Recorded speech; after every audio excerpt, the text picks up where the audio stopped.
First Lady Melania Trump is back in the spotlight, stepping out Thursday hand in hand with her husband at a Rose Garden event 31 days after their last public appearance together and 4 days after Georgia Senator Jon Ossoff's comments drew intense scrutiny to the president's relationship with White House aide Natalie Harp. Good afternoon. I heard you missed me. Here I am. Joining me now, Chris Whipple, New York Times bestselling author and contributing writer for Vanity Fair. He, of course, conducted 11 in-depth interviews with Chief of Staff Susie Wiles for an insider account of power and peril in the White House. Good to see you, my friend. Look, Chris, you've learned a thing or two about the unusual nature of some dynamics in Trump's inner circle. This whole Natalie Harp thing, did it surprise you? Yeah, it really has surprised me, Alex. And believe it or not, I think it's surprised a lot of Trump's inner circle. It's an extraordinary relationship, unique in this White House. Natalie Harp is clearly a troubled young woman with a need to idolize Donald Trump. But the real danger here is Trump's fixation on her. In a normal White House, presidents have a so-called staff secretary who tees up reliable information on every side of an issue so that a president can make decisions. But in this case, proximity is power. And so Trump is getting his information from someone who wants to please, only tells him what he wants to hear.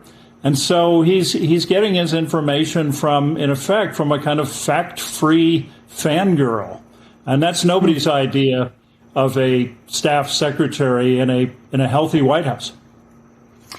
So the Daily Beast published 2 letters Harp allegedly wrote to Trump in 2023. She is quoted as saying that she is envious of women whose only job seems to be to talk with Trump and look pretty, adding, quote, "I want that job." Now, MS Now has not verified the authenticity of these letters, but the Haberman Swan book Regime Change also reports Harp wrote Trump adoring letters and left them in Trump's personal spaces. The book says Wiles told others when she discovered the letters, she thought to herself, "Where am I?" The White House is defending Harp, though, saying that she is one of the most loyal and hardest working aides on the president's team. But Chris, some of the language sounds like it's from a summer romance novel. You say she's not well to a degree. But how great is it that Harp got the job she wanted, and how do you interpret the reaction from Wiles? Well, I don't want to play armchair psychologist here. Obviously, Natalie Harp has some problems, and, there's been speculation that Trump is a surrogate father. She certainly had a hard life, and she's had bone cancer that I gather she's recovered from. But the reason I say I think this has surprised some people is that in 11 months of conversations with Susie Wiles for my piece in Vanity Fair, the name Natalie Harp never even came up. So I think, and there's also a really ridiculous story going around, by the way, that was on another network yesterday, that by some of her defenders, that Natalie Harp had selflessly recused herself from a Vanity Fair White House photo session, that famous group picture of Trump's inner circle. But I'm here to tell you that nobody at Vanity Fair ever considered including her in that photo, and no one at the White House, to my knowledge. Okay, well, you would know. It was your piece. But before she came into the spotlight, she spoke at the RNC. This was back in 2020. Here's a bit of that. Take a listen. We are the rest of it.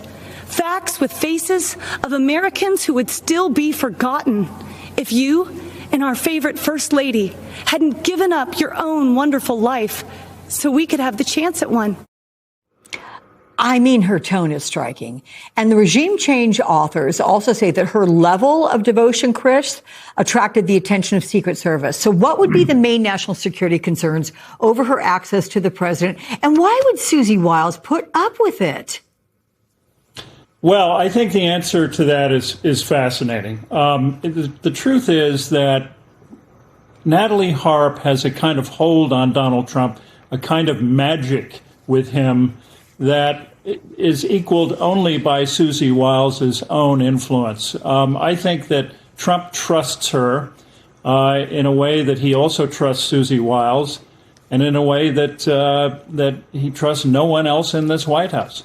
In Susie's case, she was in the trenches with him in 2016, 2020, and 2024.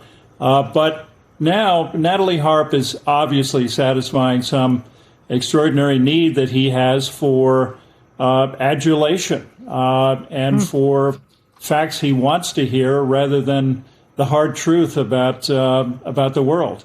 And that's the danger here. I know that you've quoted Wiles saying that she sits off camera during Oval Office events. And she said there's the president, then 3 high-ranking people, and she's off to the side.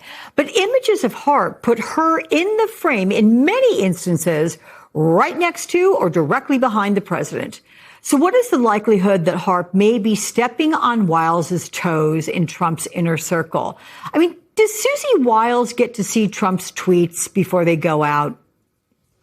Well, actually, as I wrote in my piece in Vanity Fair last December, if you walk into Susie Wiles's office in the West Wing, you will see right to the left of the fireplace a live video stream of Trump's Truth Social network. So, no, I mean, she doesn't see them in advance very often. I think they're often just tracking them like everyone else and adjusting. Harp, however, does write many of the Truth Social posts.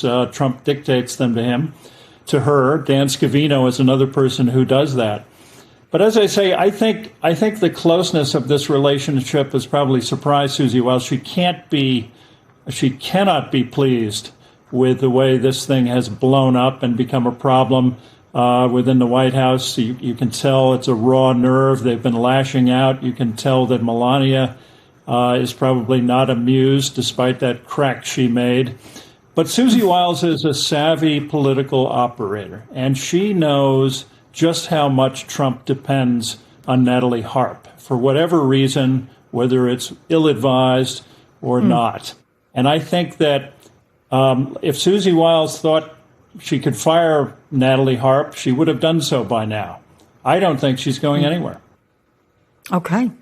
I appreciate your savvy and insightful thoughts and sharing them with us, my friend. Thank you, Chris.